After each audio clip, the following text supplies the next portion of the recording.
السلام علیکم ورحمت الله وبرکاته و مغفرته. محترم پوښتنه کړې ده چې په کوټه کې میلمانه ډوډۍ وخوري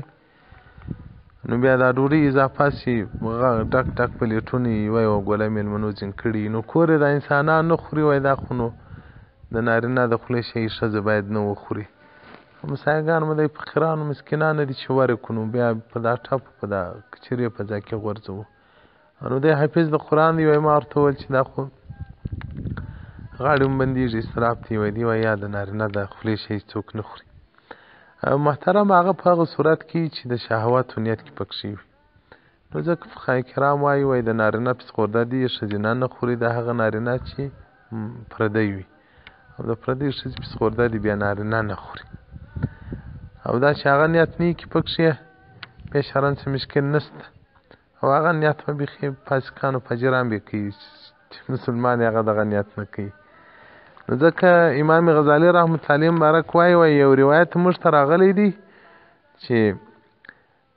هغه د میلمانه څخه اضافه ډوډۍ هغه د میلمانه اضافه ډوډۍ چې کوم څوک وخوري د هغه حساب نه کېږي. نو ځکه وایي بعضې علماو د خراسان ته چې به میلمانه راله نو ده به هغه میلمانه ته ډېره ډوډۍ راوړله هغه میلمه به نه سوای خوړلی بیا به میلمه ورته ویل چې ډوډۍ ډېره ده او زه یوازې یم یا موږ لږ یو او هغه علما به ورته ویل البلغنا رسول الله صلی الله علیه وسلم د رسول الله صلی الله علیه وسلم څخه موږ ته یو روایت راغلی دی چې مؤمن پر یو سرخان خوراک وکړي او هغه اضافه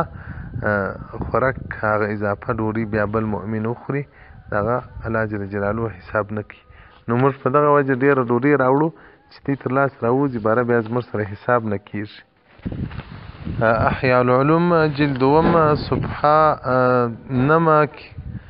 الباب الثالث في آداب تقديم الطعام إلى الأخوان الزائرين. والسلام عليكم ورحمة الله وبركاته ومغفرته.